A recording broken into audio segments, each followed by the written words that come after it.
Kia ora, everybody. Welcome back all. Welcome to the Coach's Corner podcast. I'm Riki and today we are joined by a magnificent guest in Mike Wilson. Welcome, Mike. How are we? I'm very well, thanks, mate. Thanks for having me. It's great to be here. So for our community that's not familiar with Mike and his awesomeness, Mike's a proud Banks Peninsula man.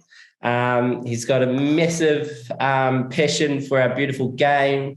He coaches at UC with the women's team. And when he's not on the whistle, Mike's the sport director for Canterbury Primary School Sports, which ensures that he's making sure that our tamariki are having an awesome sporting experience. And probably in his previous life before primary sport, he was an educator as well, so a teacher. So welcome, Mike. What have I missed? No, that's pretty much it, mate. I suppose I had a wee bit of time with Salon Sports Trust in between teaching and primary sports category, but no, you've kind of covered it, mate. Awesome. Hey, what's really important and kind of what we ask all our guests is just to give us a wee background or take us on a wee journey, a wee trip on Mike Wilson from the Banks Peninsula to where we are today. How'd you get to here? What was your journey? Yeah, cool. So I call Banks Peninsula home, and I kind of call it my home club, but I actually grew up in Christchurch. It's just where my mum's whānau's from and still got uncles and stuff. So we spent a lot of time over there as a young kid through Christmas holidays and that sort of thing. So right from young, grew up in Christchurch, schooled through Christchurch, and tertiary through Christchurch or through UC, and then the New Zealand Graduate School of Education. Did a little bit of travel either side of study, and then taught in primary schools in Canterbury largely, Salon Sports Trust, and then primary sports Canterbury. From a sporting perspective, mate, I was a normal kid, mate. Just played whatever was on. A little bit traditional around rugby, cricket, a bit of athletics. But yeah, anything that was going really, touch and indoor cricket. And my sister actually rode horses, so I rode them for a little bit. But yeah, anything going. And stuck with rugby, stuck with a beautiful game of rugby because it was just what I found most natural, man, and we're the lovers. So still here now. Yeah, and what was it that kind of got you hooked on this great sport? Mate, I had a big brother that was pretty physical. So I grew up in a world that rugby was pretty normal, and being physical out in the backyard was pretty normal. So that kind of got me into it. And then my friend group as a young kid, it was it got me into the game, but kept me in the game too. And then that just continued and had a really good group of mates out at BP that kept me in the game at a time that there was lots of other choices around study and maybe just playing up and being young and stuff. But they kept me in the game out there, and then I just love the team environment, mate. That's the connections that way is really, really why I stayed involved. Couldn't keep playing, so coaching was the next best thing. Yeah, and you talk about that coaching as the next best thing. What was the moment? Like, how did you get into it? How did you get started? What was obviously you talked about your tertiary background and becoming a teacher and stuff like that. But what was it that you're like, well, if I can't play, I'm going to contribute in another way? Yeah. Mate, it's a big question actually. There's probably a couple of things that played into it. The teaching thing naturally meant I had to be involved in stuff, and I had to in a positive way too because I enjoyed it. But there was lots of sort of coaching and teaching around PE and those primary sports teams that we had. And then like I said, I had to stop playing with concussion and really missed the team environment. And it kind of coincided, I suppose. BP, there were no coaches for 1 year, so they were in a bit of a hole. And a couple of us felt like we should give back to a club that gave us heaps. So went back there and coached for a couple of years and had a really good time with a pretty young team. And then it kind of flowed from there, mate. There were just other opportunities that came up and just naturally kind of progressed and enjoyed the team environment. So that kept me coaching, really. Yeah.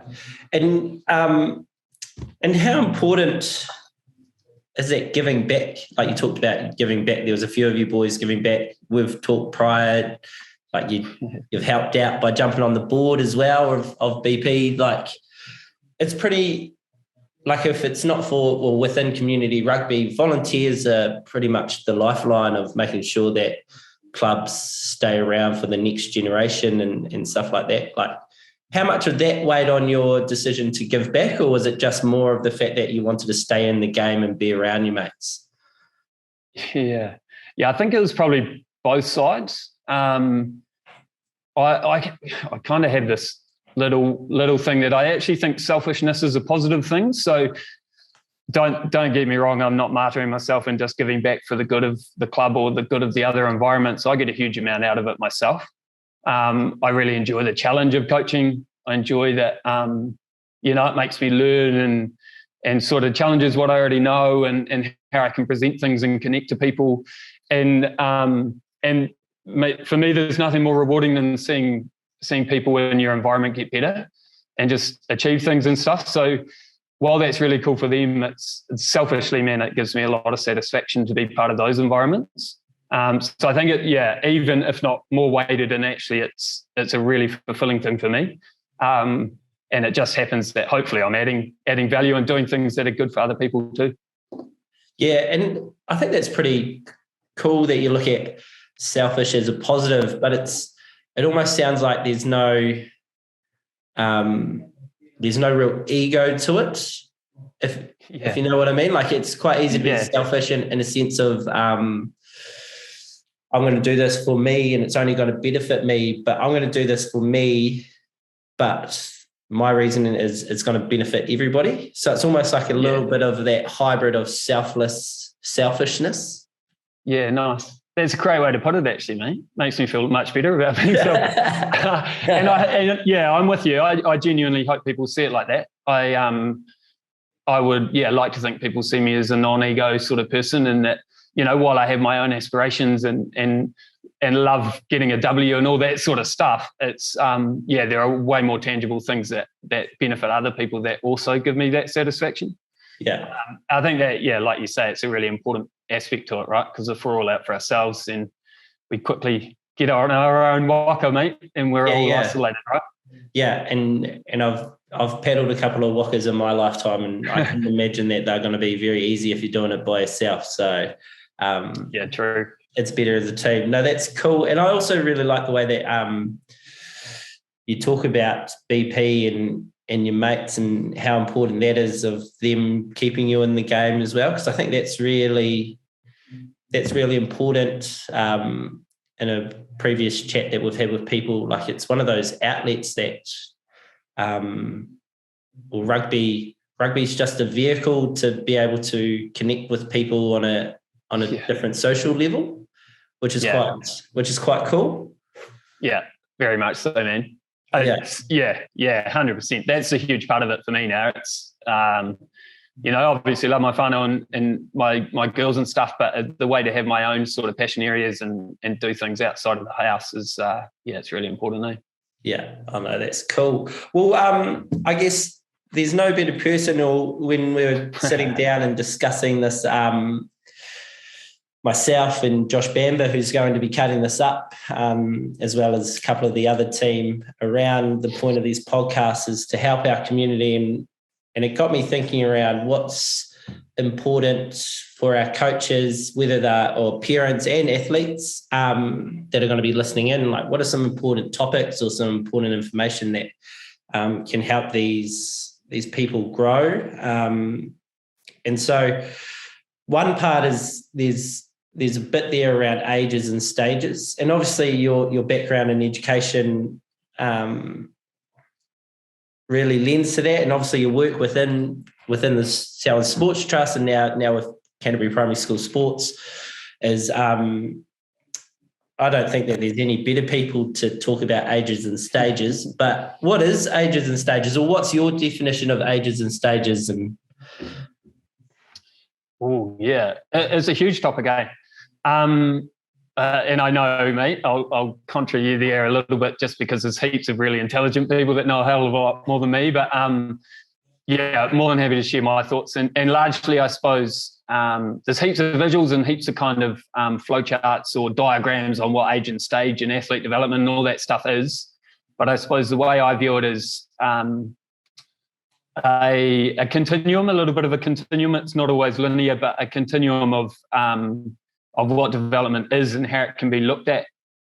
Often presented around the age or the year level of our young people. But I sometimes sort of add in experience and desires to that, not just their age and year level. So,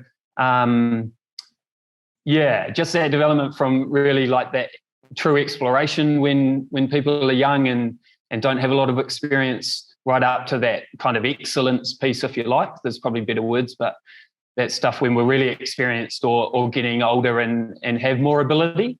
And then those lots of stages through it. And if you want to break it into 4 or 5 stages or just a couple, whatever works for you. But yeah, for me, it's just that continuum on how we continue to connect the experience the young person has, so it's relevant for their age, stage, experience level, whatever, however you might present it that way. Yeah. And can you give us some examples of like, I guess when we first had a chat across the road at Machino's for a quick little coffee catch up, and we were talking about like when under sixes come in and they're playing Ripper, and we're trying to teach them all these things. Can you we're trying to coach them, first of all, how to run, catch, pass. We're trying to coach them the laws of the game. We're trying to coach them how to rip about. Like, how much information is happening at that time for kind of between that 8 to 6 year old kid? Yeah, it's huge, man. For me, that's the crux of it. If we're getting that right, and it's not like a perfect black and white right, but if we're getting that really positive and inclusive and right, then our young people, for me, are more likely to stay, more likely to have fun, more likely to share a good message to their mates and drag in them. So for me, the real clincher around that stage is simplicity, and lots of repetition. So for you mentioned lots of things here around run, catch, pass, around rips, around rules, all that stuff, but being able to simplify that as much as possible and use games and repetition so that so they can practice that and explore that and understand as much as they need to without kind of overdoing rules, but they can understand by doing, then that'll hopefully ingrain that knowledge without them having to, know they're learning, for example. So if we've got a game just that requires lots of passing, then quickly they'll find their way, and we don't need to go too far in terms of technique. We can do that once they do it lots. So for me, lots of repetition, lots of variety, but simplicity within it is kind of the starting point around those young age groups. Yeah.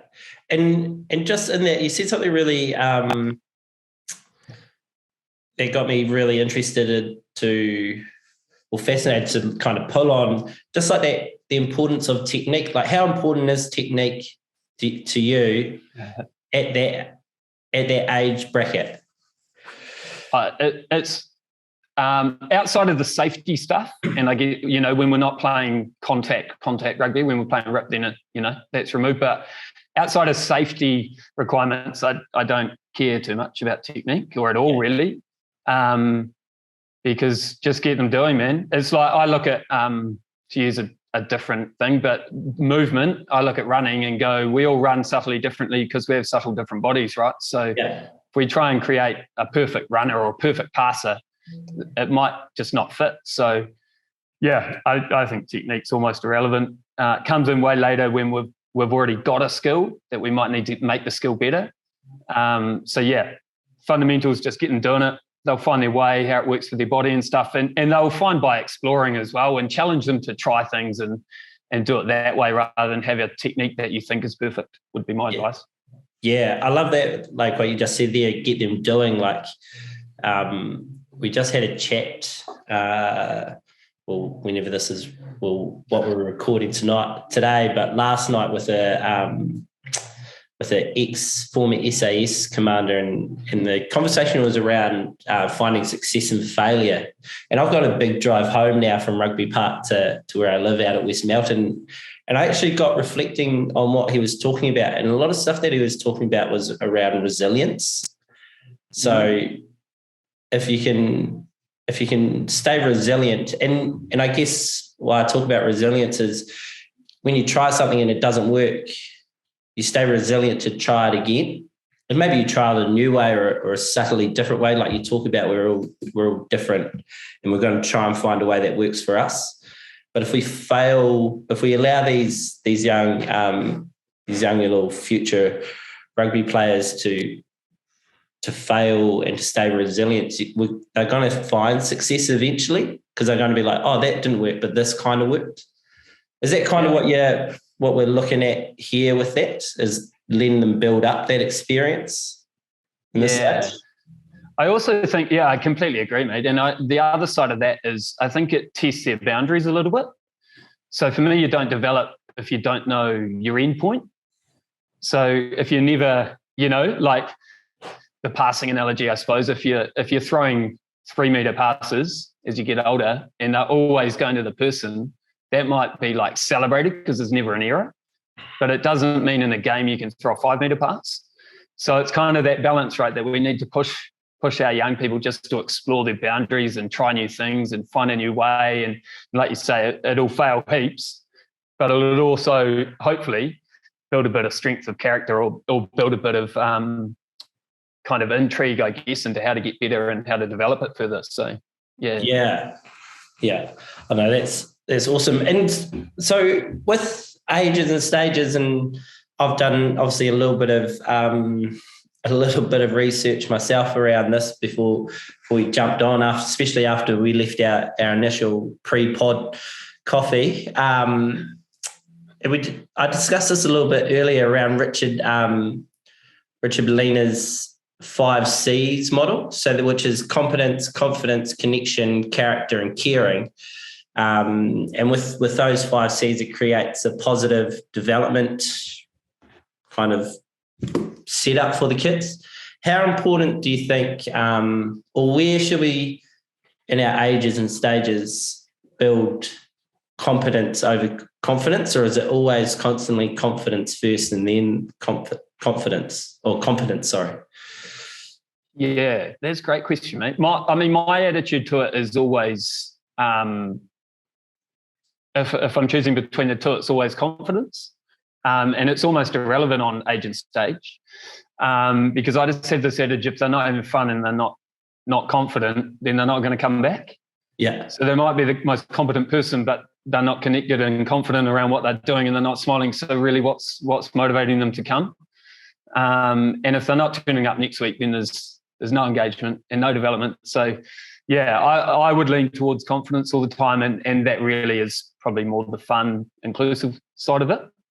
And the more we do, invariably the better we get. So the competence will come just through that repetition, which will come by being confident to be there. Yeah, I know it's that's wicked. And so far you've said fun like 12 times. And we've got I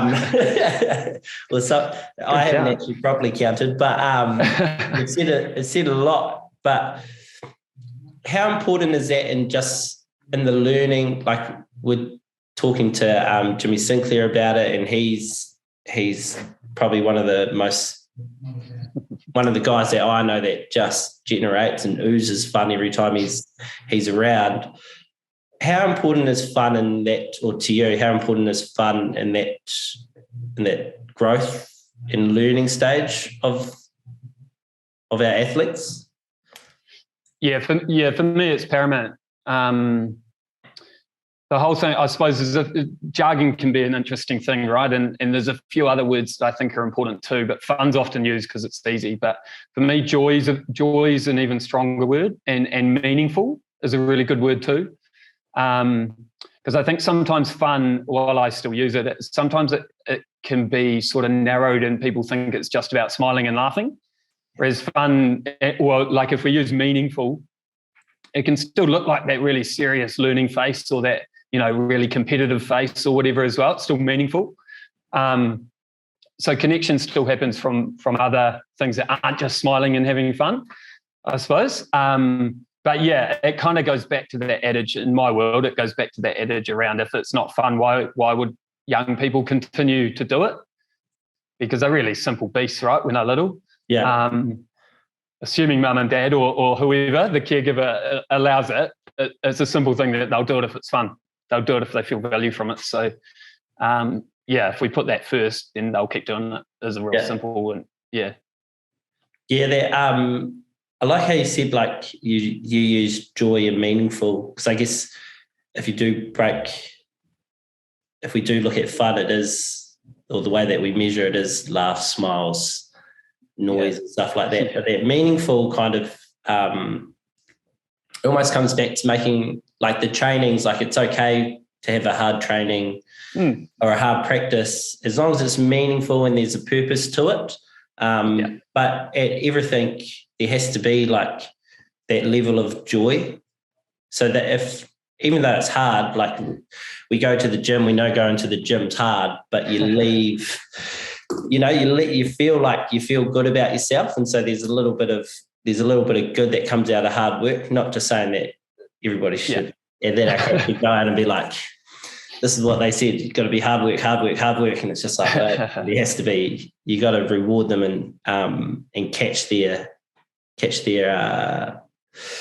needs of being able to run around in freedom and stuff like that. So no, that's cool. There's also a little thing you talked about, like we were talking about ages and stages, but you kind of opened my mind to it, and I never thought about it, but around abilities and stages. And you shared a little story piece there before about if a player can only throw a 3-meter pass, they're always only going to be able to see everything 3 meters. And you shared a cool story around one of the athletes that you working with, that they can throw a longer pass now, but they're in almost like in a new learning stage, but they're executing a new skill. Can you just run us through what ability in stages means and how you look at it and how you coach it?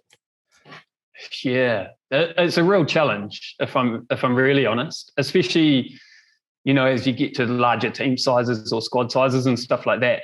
But I suppose if we remove that challenge and think in an ideal world, and don't get me wrong, we're not like this all the time, but the concept for us is around how we can connect where the individual athlete's at in terms of their experience, their ability, their desire, all that stuff, and where they want to get to. So using that passing thing will be, if you've got, we've had athletes at UC, we work across the spectrum with first-year rugby players up to, current Black Ferns. So, we have an athlete that's at a certain level wanting to get to the next stage, and we can help them identify some skill set stuff that might help them get to that next stage. So it's just, from our point of view, just IDing that with them, being able to then set up training opportunities for them to develop that skill set and in a variety of contexts and stuff like that. So it's not just a standalone skill, that they can put it into game scenarios and all that sort of stuff. So yeah, it's the never-ending beast, I guess, of how we can keep providing the opportunities to develop whatever that skill set might be it physical or mental or whatever, and doing it in a variety of ways so it's actually real rather than just an artificial standalone skill that then actually never gets used anyway. Does that answer your question, mate? I tangent a little bit there, but yeah, it does. I guess kind of what I'm pulling out of it is around like creating. We talk about environment a lot, creating environments or scenarios that, and you touched on it before, is like stretching, taking them to their boundaries, or even kind of furthering their boundaries. Yeah, cool. Is that where Yeah. So to be a wee bit more specific, I guess, for you, so say the pass thing, doing that progression, say from the standing in pairs and just stretching the limits, doing the skill set stuff around how to technically get that pass further, and that's real cool in isolation, and then creating some movement in that in some semi-structured ways, and then even going into small scale games that require that longer pass or that different technical pass or whatever, and then putting it into, say, whatever the backline or the position specific situation as well, that they might need that thing. So I suppose it's for a teacher term around that scaffolding to go from isolated skill set into small sort of controlled scenarios into truly uncontrolled scenarios. And can they be done at any real level? I believe so. And I think, if anything, it should happen a wee bit older, the specific skill set stuff like that, to really target things like that with truly young, new rugby players in this scenario, or new sports people in any sport really, I think is almost a waste of their time in terms of the bang for buck stuff. Whereas at those really early stages, if you're just creating lots of game scenario stuff where the skill set just has to be used, then naturally development will happen. But as people progress further in terms of their age and ability and experience levels, then you can start isolating skills a wee bit more. And I mean, physical literacy stuff talks about that back end of primary school, that year 7, 8 kind of stuff. Personally, I think, the age isn't necessarily the key thing, but it probably gives a good framework around don't go earlier, or you shouldn't really need to go earlier, but you potentially could go later because of people coming into the game later, or having different needs and wants and stuff. So and I guess you're probably in a real interesting space, and I don't want to sound interesting as in belittle, because I think it's pretty cool and exciting. Is you've got, like you said, you're at UC, so you've got someone like a Kenj, who's a black fern and the most capped black fern. So you think about experience wise, hers is like through the roof. But then you've got that next level of female player coming through who's kind of brand new to the game, and maybe she's only played maybe 15, 20 minutes of her entire life of rugby. How do you integrate that, the newcomer, into your environment, and give her the confidence to be able to explore her limits and her boundaries? Yeah, wow. That's a huge challenge, if I'm honest. We're really lucky that we've got multiple coaches in our environment. And our experienced girls are really just really inclusive. They know what the world is around the women's game, and they want everyone to be better. So they are really, really open with their knowledge and experience, which is cool. So we can, I suppose, set up scenarios that are never going to fit everyone, because there's so many different stages and desires and stuff. But people kind of get that sometimes it's going to be tough for them for different reasons. It might be a little bit challenging in terms of knowledge. It might be a little bit challenging around skill set. It might be challenging because it's not quite what they want to develop, all those things.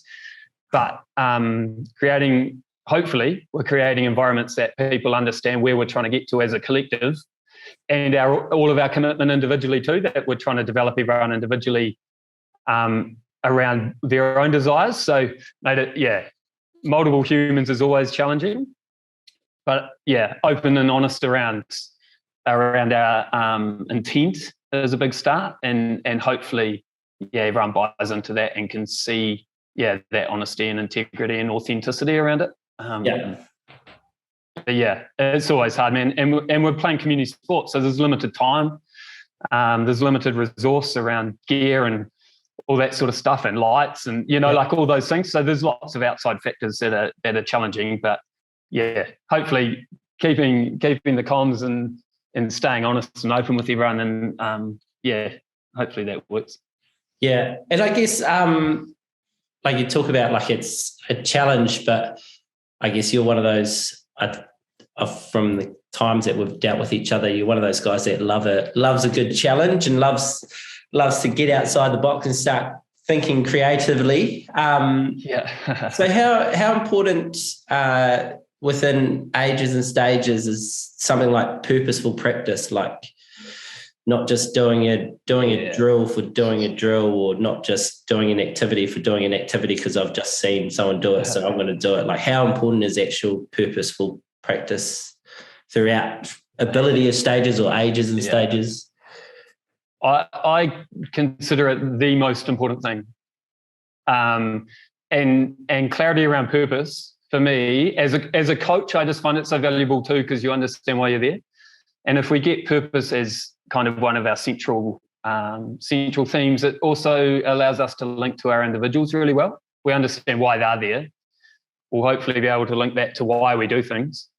And if we understand why we're there as well, hopefully it means we link the things we do to our own purpose.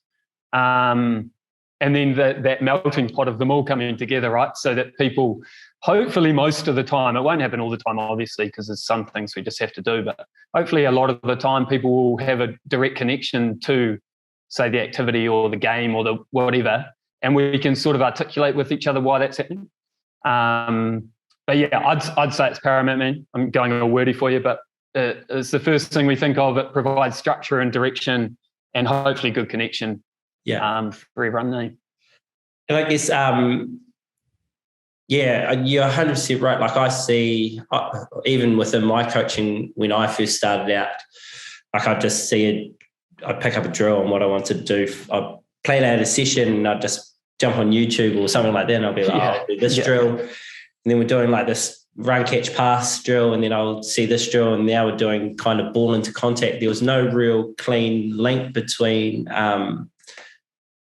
what we're actually training. Although, like, the drills look great, like, where was the learning that was actually happening? Or it's actually, sometimes the drills didn't look great and looked like a complete shambles.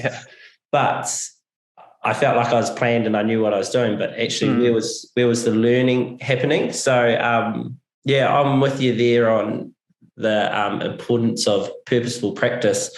Can you just, I guess I'll give you my definition and then see if you can maybe expand on it where I've missed it. But purposeful practice, and we go back to the run, catch, pass.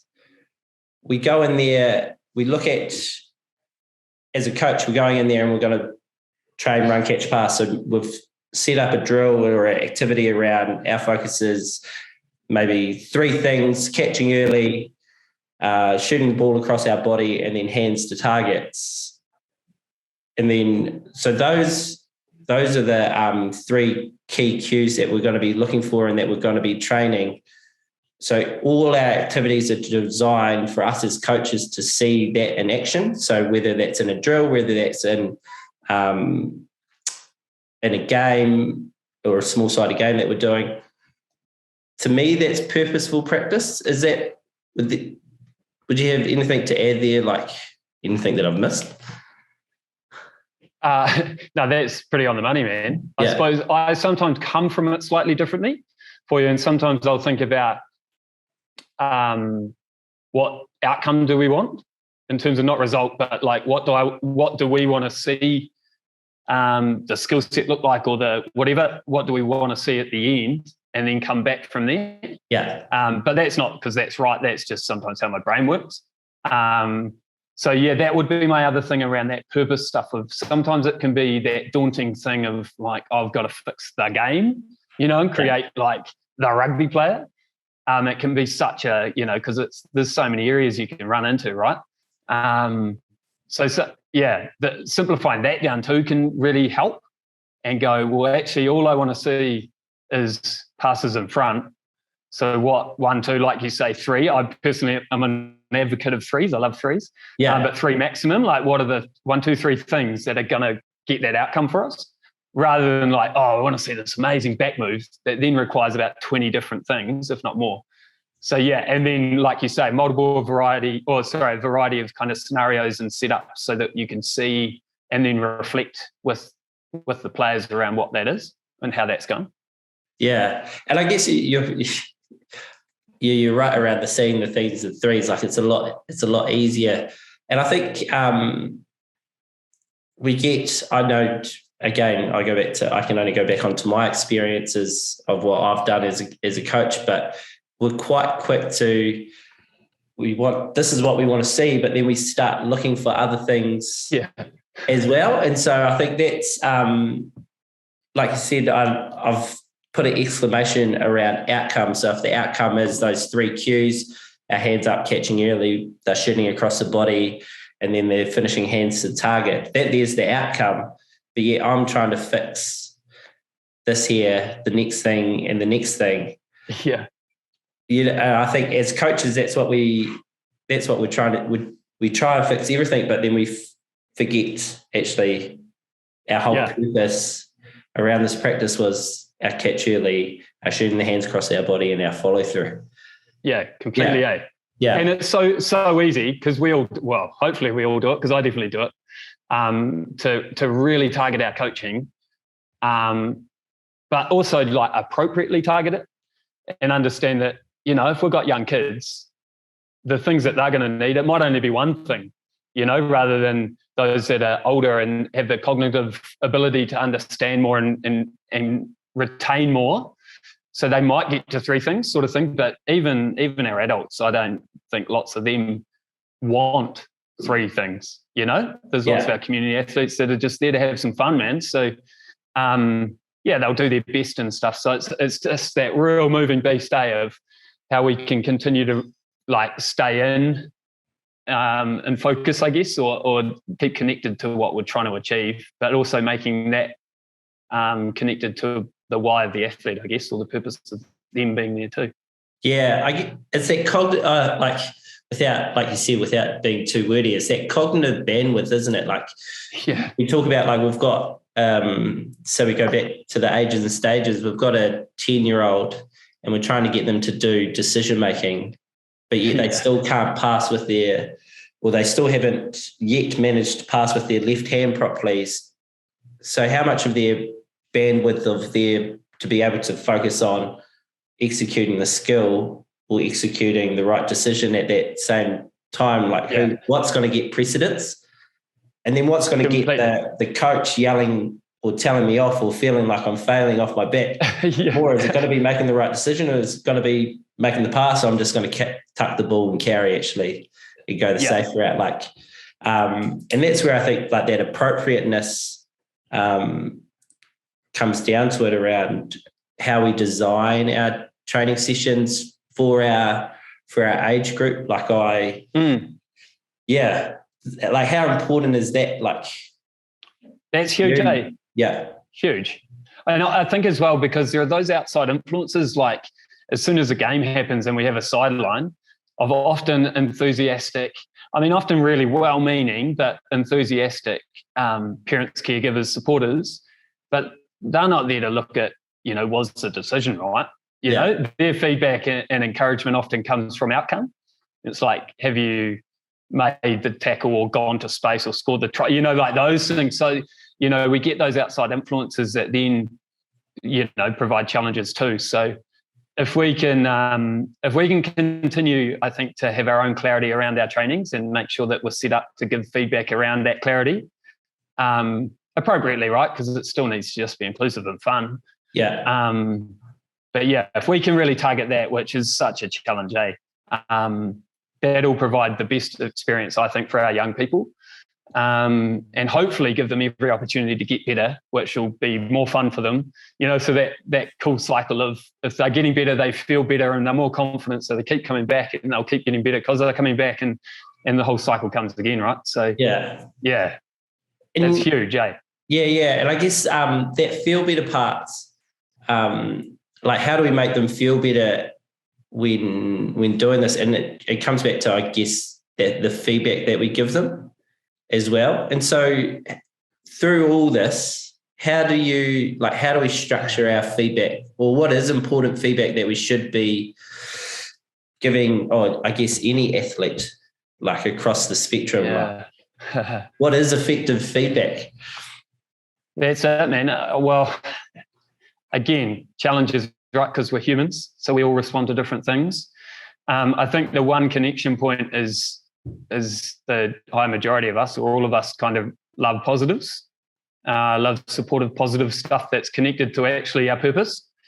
The challenge is around what is the purpose, to start with, understanding that.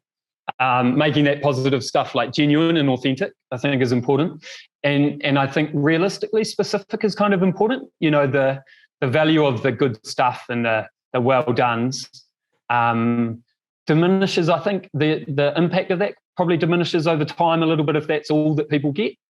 I also think it's important that we can sort of create variety in terms of who's giving it. Support and positives from peers is really influential. If we can get our sidelines being specific and really positive too, I think, like if we can have those layers around it, it's not just from the coach.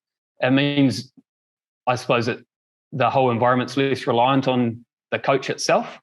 And really, I think that's probably, to go off on a wee tangent for you, but that's pretty important too, that we're not kind of the sole arbiter of all things necessary for success. I suppose if we can empower the environment to be really good and supporting each other, coaching each other, developing each other, and then our sidelines are doing the same, and our managers and our clubs are doing the same, then our coaching roles are probably no easier, but they're less reliant, I guess. The environment's less reliant on one person or the coaches themselves. Yeah. But yeah, like just high fives and cheering and pats on backs and, and then some specific comms and that sort of stuff. I also think it's really cool. One cool thing that I really love is being able to draw out positives on those that may not get them often, and do it in nice public ways, sensible public ways, but, like actually drawing that experience for someone that is battling, but being able to pick a genuine kind of positive on what they've done that's linked to what we're trying to achieve is really powerful. Yeah. I think that's really cool that you mentioned that, because we're, like you said, we're very quick to give feedback on like things that are good and great. And if we see a good pass, we're like, oh, that's excellent. Or if we do see something else happen and we kind of reward that. But there's that cool piece by Carol Dweck around, like, you can still give positive feedback, even though maybe they haven't succeeded in something, but you've seen them try. And how important that is, that feedback that we give them around, hey, I'd noticed that you were working really hard today at becoming the first person to the ruck. Now that's that's just an effort thing. Like, that's them trying to do something, whether they were effective at the ruck, but you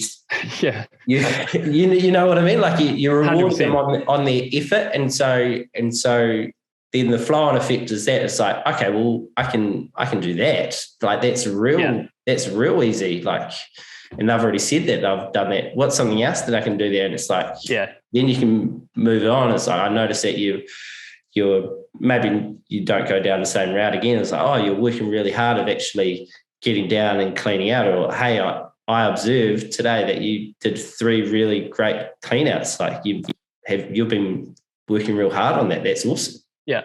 It's cool, eh? And I think, bro, the real impact there sometimes comes from celebrating things that are genuinely fully within their control. Yeah. Like sometimes we get on things and we highlight things to develop all the time, or like celebrate sort of global things that require lots of moving parts to come together. And it's not that we shouldn't, like a classic, the back move that comes off. Yeah. And we celebrate that, and it's like, that's real cool. But was it the back move that came off, or was it just a lazy defender that created a hole? So there's so many moving parts to it that sometimes the impact of that positive isn't quite the same as, like you say, that effort thing that is fully in their control. Yeah.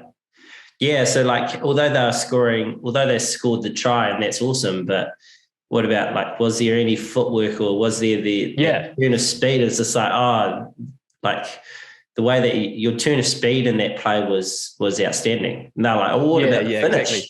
It's just like, the dive was cool too, right? yeah. So that type of stuff, or even congratulating, like, you know, it could have been an offload, or maybe it was a strong scrum, or from a line out or something like that. Like those things, like you said, there's those little bits, those little nuances that kind of ended up to be the outcome of scoring the try. So you're just that one bit of the cog that finished it. There's a bit of moving it in the other area. So no, that's cool. I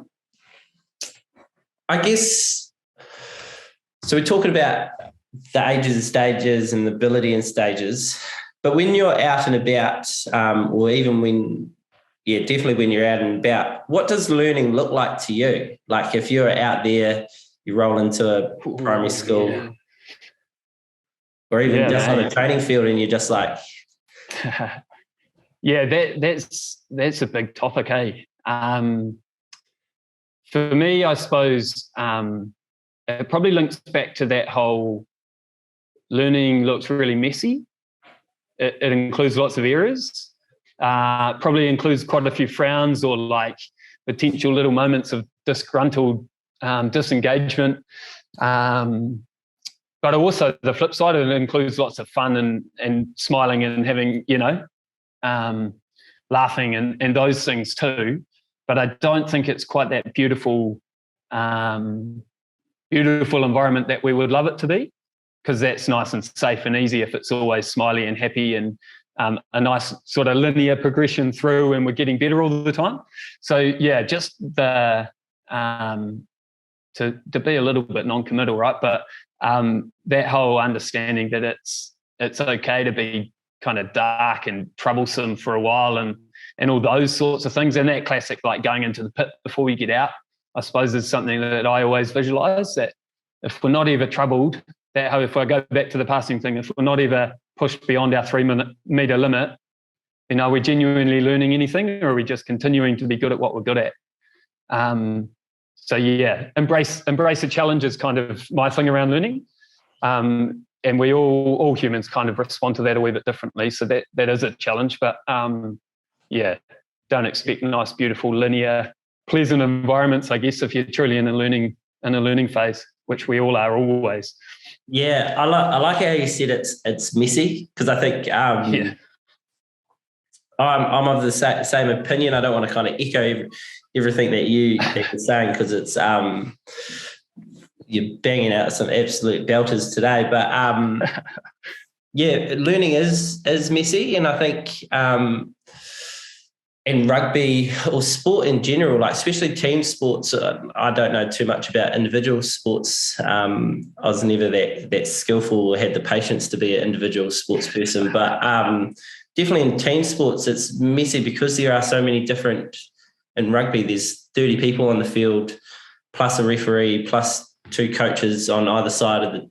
Like there's a lot of information. There's a lot of moving parts. There's a lot of things that you have to navigate. So there are going to be moments where learning is going to be having to happen on the fly. And if I know anything from my background as being a chef, if you're working on the fly, it's not a clean as cut, as it should be. So I think it's really important that coaches have the confidence in the self-belief in themselves at training. Like no drill needs to be, or no activity needs to be perfect, and it needs to be clean just to be okay with. Probably not so good for people with OCD and that are clean freaks, but like it's okay. Like things being messy it's okay, because like you said, you're in that learning pit, and you're not going to be able to get out of that pit until you've actually experienced those learnings. Yeah, man. I'm completely on board. And I think sometimes because it's way easier when things go smoothly. Yeah. So I think sometimes we try and get correct and perfect rather than get developing. And we all do it, right? We're time poor, and we've had a rough day at work or whatever, and we just want to get the experience out there for the team, so they get their hands on the ball and have some fun and feel included and all that sort of stuff. But yeah, I suppose it links to that purpose thing, right? If we're doing something just to get it done and we try and do it right, then it may not be developing what we're trying to develop. And you see that a bit around, I see it in education quite a lot around the PE programs, where it's like designed a drill to be done to develop a skill, but really everything around it is doing the drill correctly as opposed to developing the skill within a drill. Yeah. So yeah, it's just being open to embrace the mess. And in the end, I keep coming back to that. We want our young people to be able to do it on their own anyway. So giving them too much framework sometimes actually inhibits their ability to just learn how to do it. Challenging though, eh? Because then you have whatever it is, 15, 20 people off doing their own thing sometimes. Yeah. So all this stuff sounds good in theory, and sometimes we just need to bring them back and get them doing things accurately too. But yeah, embracing the mess is a nice way to think of it for me anyway. Yeah, I just find it real fascinating. Like, and I go back to that, like you talk about fun. Maybe I've said it more times than you have at this point, but I go back to thinking about like experiences at school. Like when I was at school, like you're playing tennis court touch, or you're playing, a really organic ad-lib game of whatever it is. Like although it's fun, there's a little bit of learning that's happening there. There's a little bit of decision-making awareness. There could be some spatial awareness, although it's not happening. But as kids, we've created a safe environment for ourselves to be able to try things. And like, you've probably done many a walk around on lunch duties, and you're watching these kids play, and you're just like, holy heck. But then you watch them on a Saturday or at a training, and they're two completely different athletes. Yeah, sometimes I think we inhibit them by giving too many rules and structures. Yeah. So it comes back to that whole thing of we're trying to get them to be accurate as opposed to just get them to be good at playing. Yeah. And for me, I think it's because there's lots of pressures on coaches around, they get judged on results and always talked about results and stuff like that. So it's a really hard one, eh? But I'm with you that if we can, it's a good bit of theory, I realise, but if we can get back to just empowering them to make decisions, use their skill sets, play as well and as hard as they can, then what will come, but we'll hopefully have engaged young people that want to come back next week and next year. Yeah, and you talk about as coaches, we look at results. It is the way that we define success, isn't it? Like ourselves as coaches, and like how people perceive us as a coach. Like, he's a good coach or they're good coaches because they've got the results on the board. Yeah. We're actually, if we ask the athletes, and I've done this a couple of times. Like some of the athletes that I've talked to, and like in my previous roles as RDO, stuff like that, talk to athletes and go, who was your favourite coach, or what made him so great this year? And it's never really about they're gutted about the win and loss ratios if they're on the wrong end of the ledger, but they're probably more appreciative of the time and care that that coach spent on them to become a better player, a better person, or whatever it is. I think we forget that players care a little bit, or they care about winning. Let's not get that wrong. They enjoy it, but there's some other stuff underneath there where there's probably some more long-lasting memories or effects that we as coaches have on our athletes. 100%, man. I think for me that winning thing is, being competitive and striving to win is always in sport. It's inherently part of playing sport, right? It's why we try and pass well so we can score a try, so we can score points and all that. So never underestimate that. But for me, the long-lasting impact isn't around that, because otherwise the high majority of people wouldn't be playing sport. Because there's losing and losses that happen all the time, right? So I love that you talked about the caring thing actually, man, because that whole caring and connection piece I think is really important, and it looks really different depending on ages and depending on the environments you're in. But yeah, the care and connection piece will keep people coming back too, I think. Yeah, and can you share your wicked story that you shared with me with everybody else around like? You talked about winning a competition. Can you share that story about like how you reflected on it? Because I think I walked away from that, like I mentioned it at the table, that we probably should have pressed record and started talking of what would be in the podcast. But can you have a chat about that? I can, mate. I suppose to be really open on it and add the bits that I forget, mate, if I do. But I'm a competitive human. I love winning. I played sport to win as a youngster and did it all through. So definitely, don't get me wrong, it's always part of my psyche to be the best I can be and be in environments that are really successful like that. And I've been lucky enough to win a championship as a coach. And I just don't think I had really quite realised how important the other aspects of coaching were to me.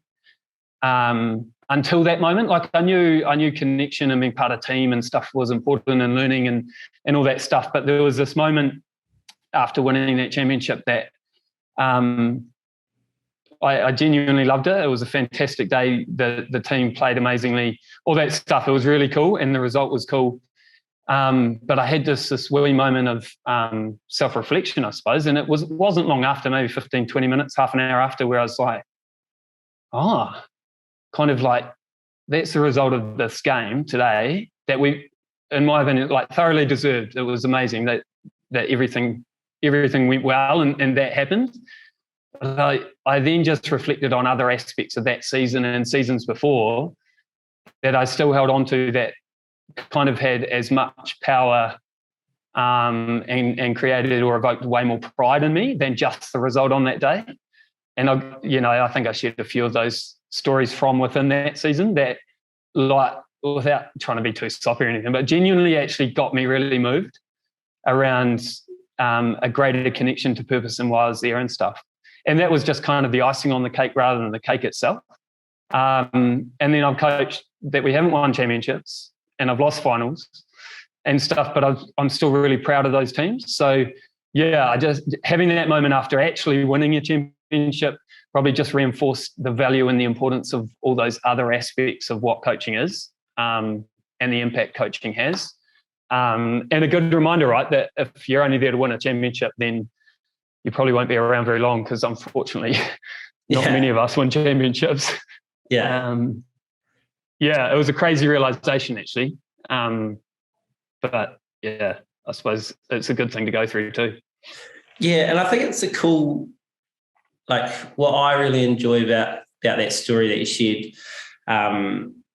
is like it's a cool wee self-reflection piece of that, like winning's awesome. Winning, like all the hard work does it, you put all that time and effort, it does pay off.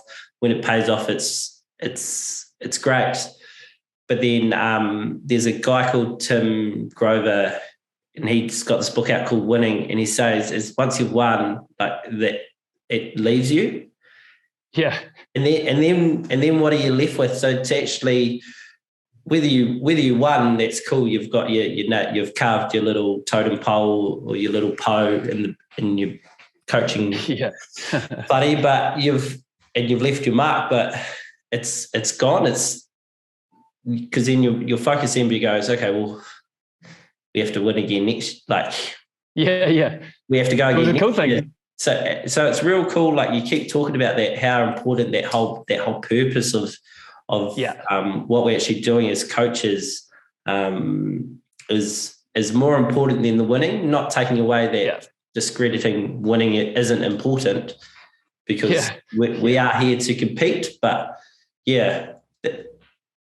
it's just that it's a cool way. It's a cool time to kind of self-reflect in that moment and go, hey, this is cool. I'm really proud of everything that we've done, but actually I'm really proud of the group that we've built and the connection that we've got. And it's this year, just like you said, it's that cherry on top. So I think if anything that we've taken from this podcast, I hope that's one awesome bit that our coaches can take away. I guess the next part, like, we've got like a little quick fire segment with so just to get to know you a little bit better and how your incredible mind works. So you're inviting 3 people to dinner. Who are the 3 people that's coming to dinner, and what's one dish that you're cooking? Oh, mate, I really battle with this. This probably highlights how crazy my mind is at times. The big open question like that, I kind of go around in circles and struggle to land on 3. Because sometimes I go like really, really introvert and think about people from my whānau that aren't around anymore and how it'd be cool to connect to them better because I missed that. I was too young or whatever before they left us. But then I just look at some cool humans, man. So I'll go cool New Zealand humans because that's easy. And I know it's supposed to be quick fire. So Dylan McNeice, I was lucky enough to meet him and he did some training for me when I tried to do some triathlons. He was an epic human that just had a cool outlook. He'd be one. I'd love to actually, she happens to be a cousin, but I don't see her because she grew up in America and she's a wicked human though, but Rebecca Smith, she's played a lot of football films and stuff, has a cool outlook on the world and a real vibrant human too. Tough. Another New Zealander. I always looked up to Nathan Astle, so I'll throw him in the mix. Yes. I just loved his outlook and his connection. He just seemed like obviously achieved huge things and just seemed like a real cool human. Never met him, but just a wee random connection there. The dish I'd cook, mate, can I just order in or do I have to cook it? No, you got to cook, mate. You got to cook. Okay. I'd throw away a good bit of meat, a good bit of steak because it's nice and simple. And then accompany that with, I do like a cheesy kind of cauliflower and potato kind of bake thing that I'd chuck on the side. How good is this? No, that's wicked. I like it. I like the way the different mashups that you've got here with your guests. It's cool. Next one. Who was your favourite coach that you've had and why? That's tough too, man. I've had a few. I'll go right back. So the one that sticks with me, from primary age was Jamie Clark. Mate, he was an absolute beast. And just his manner with us as young boys was really cool. And then I was lucky enough as I got older to go back and coach alongside him. So just learned heaps. He was real game-based before I think it was probably normal to be game-based. So his stuff really stuck with me. That's cool. And Jamie was rugby coach? Yeah, he was rugby at like, what's it now, year 7, 8 kind of level. And what was Jamie's background? Was he an educator or was he? Yeah. He was a teacher too. And he coached, back in that day, he coached us at school, but also like those Canterbury age group, weight grade kind of things as well. And then I saw him a few years ago. He was coaching or connected to a stat kind of environment too. And he was just a real cool human. Yeah, no, that's cool. Awesome. One of your favourite rugby memories, either coaching or playing, or you can give us one of both if you want. I'll go, one really influential actually. I think I had some time over in Holland playing footy. And just a wicked world sort of life experience. I went from a Bankston Insular team. We were playing Div 2, so it was Div 2 country rugby. We just happened to be a collection of reasonable rugby players and reasonably successful. And I went from a team there that I was playing fullback and didn't have to do a huge amount. I was lucky to play around really good backs and went over to Holland and started playing 10 in a team that was pretty emerging, to be fair, and probably did more tackles in my first game than I did in a whole season back home. And I remember one day we lost every single scrum in the game. So when we were putting the ball into the scrum, we were standing flat on defence. So just stuck with me around the learning around the game, and just being in a challenging environment from what I was used to. It was kind of cool in hindsight, but at the time, pretty challenging. Yeah. And have you got a coaching moment? I've got heaps actually. Heaps of moments that really stick with me. One I think I shared with you, mate, was we happened to select a player to start in a final, and they came up to us and didn't have to, but came up to us and asked us why. Why did they get the starting spot? And it was this really like double-edged thing for me. It was really moving that we could be part of this person's development to get that starting spot, but also that reflection on how did we have a whole season where they didn't know their value and their ability and had to feel like they asked that then. So it was that double edge of a real moving thing to be part of that, but really how can we be better, or how can I be better as a coach to make sure that we're sharing their ability and stuff with them throughout the season. Yeah. How cool is that? Yeah.